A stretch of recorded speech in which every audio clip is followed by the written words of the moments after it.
I want to tell you a story that'll sort of give context to my being here and my work with UN Women. London, January 27th, 2026.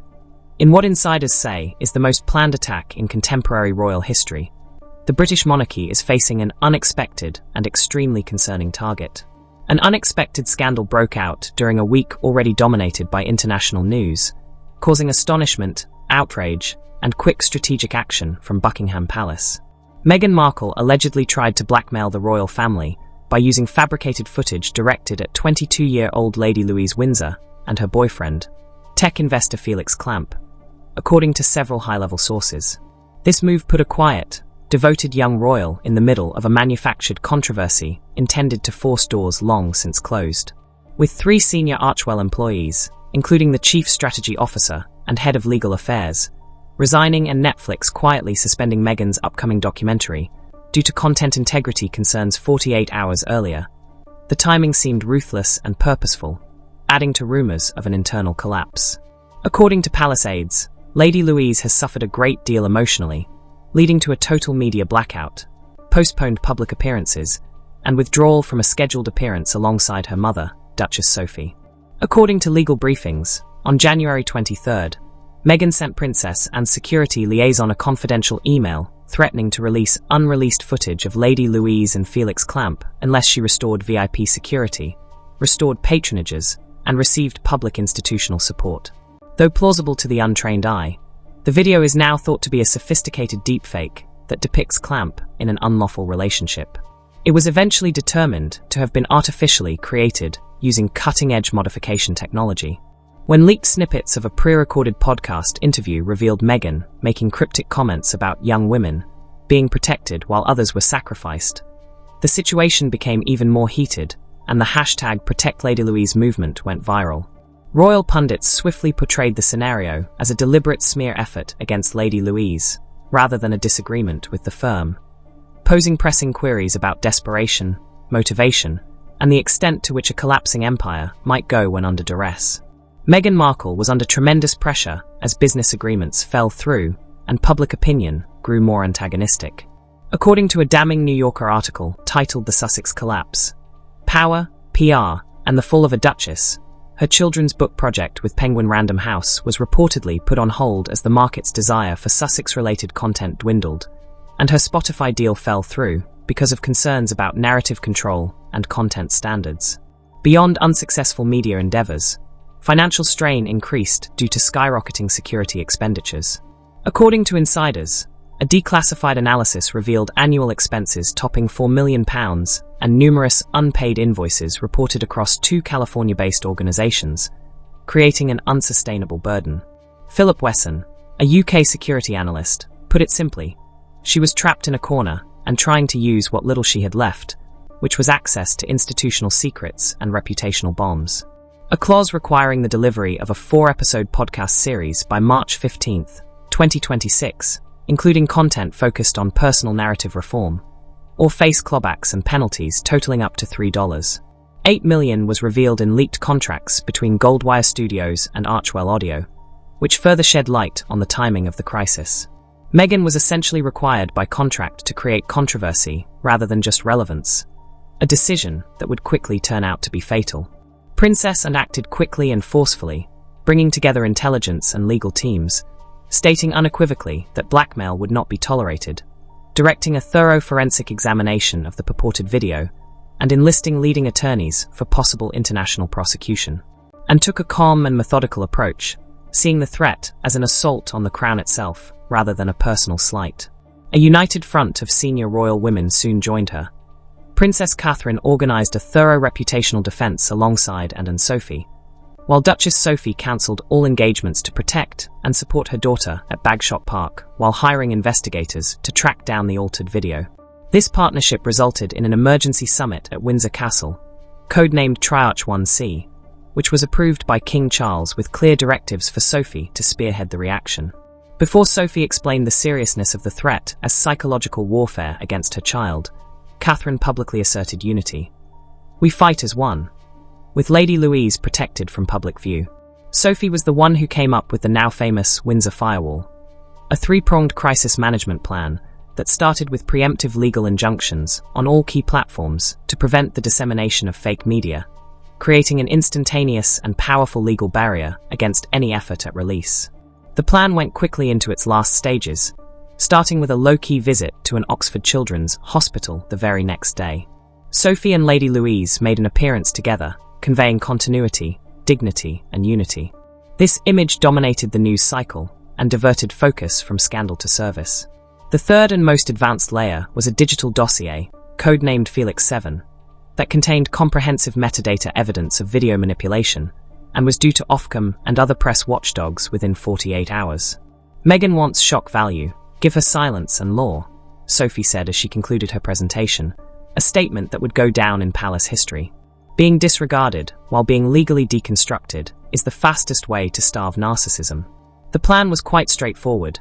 Institutional authority, legal accuracy, and outward solidarity that reframed the accusations as desperate and baseless, without any public fighting or emotional escalation. At precisely 7:45 a.m. the next morning, King Charles III, still wearing his Balmoral wool robe after getting very little sleep, received an encrypted message from the Royal Legal Advisory Group titled Actionable Evidence. Potential malicious deepfake attempt by Duchess of Sussex. He called Lord Alicester Pembroke to his private study right away, reviewed the documents in silence for almost 20 minutes, and then uttered the words that would change everything. This is no longer about Harry. Institutional sabotage is what this is. Act accordingly. The Royal Media Integrity Office, the Queen's Council on Digital Forensics, and MI5's Psychological Threat Evaluation Unit collaborated to create the briefing, internally designated LX42B. It identified 5 key risks: the manipulation of synthetic media, the deliberate destruction of Lady Louise's reputation, the timing that matched Archwell's financial deadlines, the use of manufactured sympathy to regain legal leverage, and the monetization of slander under U.S. media protections. Its conclusion was clear. Regardless of the truth, the Duchess of Sussex might be using coercive media warfare to gain institutional leverage. King Charles responded by authorizing the reactivation of Emerald Shield, a dormant palace protocol created to contain precisely such threats. This included coordinated counter-narrative partnerships with reliable outlets, swift content takedowns, cross-jurisdictional legal action in the UK and the US, and advanced forensic tracing to identify the origin of manipulated media. Meanwhile, legal teams investigated both civil and criminal remedies against any parties who knowingly enabled its distribution. The message was clear. The palace was using all of its resources to launch a determined offense, rather than continue to play defense. The royal apparatus had already initiated Operation Blackwing, a long-planned digital counteroffensive intended to neutralize media threats prior to publication by shaping the narrative across multiple platforms in real time, while Meghan's team in Los Angeles prepared what they thought would be a triumphant podcast rollout. The broadcast of the fake film that targeted Lady Louise's lover and Meghan's direct demands to Princess and, which allegedly included diplomatic passports, VIP security, and the reinstatement of royal privileges, were the catalysts for Blackwing. According to a source with direct knowledge of the operation, she tried to use blackmail as a negotiation tactic to re-enter the Crown's ecosystem, but instead she turned on a full-spectrum media firewall designed specifically for this situation. Thomas Everhart, the Duchess of Cambridge's Director of Communications, quietly oversaw a carefully selected network of royal allies and vetted digital influencers who coordinated to stop the online discussion. At precisely 8 in the morning, hashtags like Protect Louise, Royal Integrity, Stand with Sophie, and Digital Defamation increased concurrently with GMT, which was timed to appeal to both UK morning audiences and US late-night users. This gave the impression of organic grassroots movement, while also revealing a highly organized institutional response. Prominent pundits from the BBC, ITV, and The Telegraph spread careful reports warning that Meghan's next podcast would contain fabricated material regarding a member of the royal family, and within 30 minutes, Protect Louise was trending #1 in the UK and Canada. Users started sharing side-by-side analysis on X, Reddit, and TikTok that highlighted metadata anomalies in the stolen footage. These analyses frequently included technical details that could be easily traced back to palace forensic teams. Analysts pointed out that this was a carefully planned surgical interception of Meghan's story before it could completely unfold, rather than a spontaneous groundswell. Corporate partners quickly distanced themselves as the backlash grew more intense and public sentiment turned sharply hostile. Ritual Wellness halted a planned March campaign. Oasis Apparel removed associated branding overnight. And Spotify's European division reportedly froze advertising related to the podcast pending review. The financial repercussions, according to observers, were quick and severe. Carefully worded remarks about responsible media partnerships followed, indicating a widespread retreat without clear responsibility. According to industry sources, Meghan's already declining brand value saw a further 17-point decline in popularity in just 72 hours. Her Q1 2026 approval ratings fell to 23% in the UK and Canada and only 31% in the US, according to a Credo Group assessment, indicating a disastrous loss of popular support. The company's attitude was bluntly expressed in a leaked internal email from Spotify's UK team, which said that no episode would be pushed if it involved unresolved legal issues involving non-consenting public individuals, especially minors or members of the royal family. It was clear to partners and advertisers that Meghan had turned into a burden in terms of her reputation. In dramatic terms, a top executive from a big clothing brand that had previously been in talks with Archewell described her risk profile as having changed overnight from contentious but marketable to outright radioactive, stating that the company could not associate with instability of that magnitude. In this context, Lady Louise Windsor skillfully recaptured the story. She unexpectedly showed up at the Oxford Royal Children's Hospital at 11:45 Greenwich Mean Time with her mother, Sophie, and Princess Catherine. She spoke softly to families, greeted young patients with love and composure, and posed for pictures that soon dominated UK media and went viral. The symbolism was intentional and potent. This was a royal serving with honor and determination, not a young lady running from scandal. The story changed in a single morning, with Louise emerging as a reminder of the goodness the people still wished to trust in, a symbol of calm courage and elegance under duress. As the story developed into a larger cultural protest against bullying and manipulation, the event was captured in the headline of the Daily Mail that evening. They stood for her. Windsor shuts down smear campaign.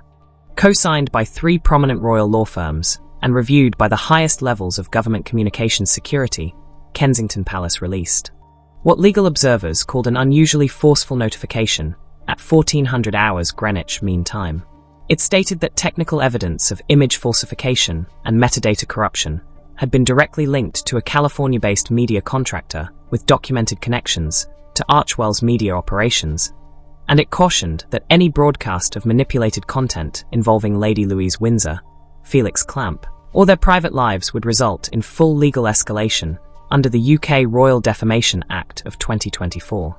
Princess and Duchess Sophie were officially given full institutional and legal support to take independent action if they so desired, demonstrating that this was no longer seen as a private disagreement, but rather as a grave breach of digital security.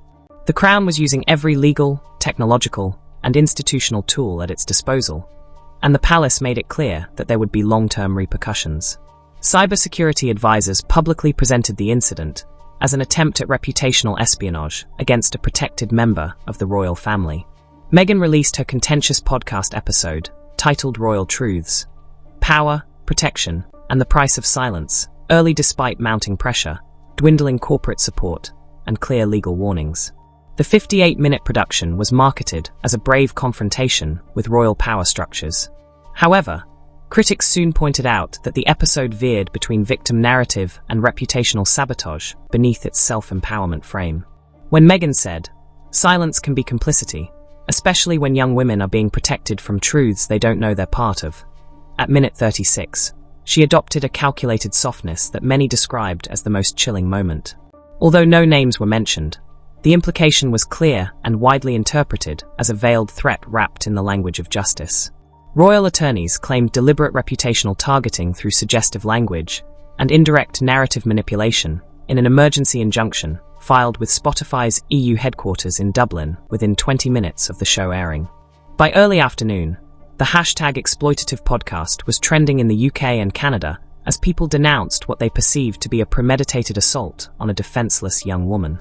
While Spotify called emergency legal consultations about possible violations of contractual good faith terms, The BBC and Sky News broke the news that legal action was being considered. All sites' comment sections became hostile, with highly upvoted comments criticising Meghan for utilising coded hit job storytelling and asking why she hinted at misconduct without providing concrete evidence. Princess and Princess Catherine gave a rare combined video statement from Windsor Castle that evening during one of the pivotal moments of the crisis. They stood side to shoulder in what many observers saw as the sharpest royal reprimand in decades, speaking with steely authority, and declared that the institution has a duty to respond with truth and commitment, not spectacle, when the integrity of a young woman under their protection is twisted for another's redemption tale. Following with taciturn but evident strength, Catherine made it clear that Lady Louise Windsor was a young woman of courage and dignity who was fearless rather than a puppet or plot device. The national headlines were dominated by the picture of Anne and Catherine standing together for Louise, indicating that institutional power was completely involved. In a well-planned ITV appearance that same afternoon, Duchess Sophie reaffirmed the message. Speaking as both a mother and a royal, she acknowledged the emotional toll while drawing a clear boundary between media freedom and personal cruelty. A line that had now been crossed, she made clear. Sophie publicly confirmed for the first time that Louise had listened to the podcast and had been hurt by what she heard, but she emphasized that it had not shaken her commitment to duty and service. Sophie stated clearly that the line had not only been crossed, but purposefully trampled when her daughter became collateral damage in someone else's campaign for relevance. She concluded by saying, "You don't become a royal by marrying one, you become a royal by defending one, by standing up when someone under your protection is attacked, and by placing decency above personal advancement." Her words reverberated around the media for days. The release of an independent forensic report from a top digital media laboratory in Brussels at 16:45 Greenwich Mean Time, which concluded with 99.2% certainty that the purported video of Felix Clamp was a deepfake created from altered footage of a 2024 charity gala, was what many saw as the last blow to Meghan's credibility. AI-generated audio, obvious metadata alteration from January 22nd, 2026, 3 days before to Meghan's initial demand to Princess and an unmistakable conclusion that the content was designed slander produced with the malevolent aim to harm reputations and extract leverage were all revealed by the investigation. Spotify announced mandatory disclaimers and audio adjustments to remove potentially defamatory inferences in a carefully worded partial retraction and content advisory on March 6th. According to insiders, this step upset Meghan but was required by contract.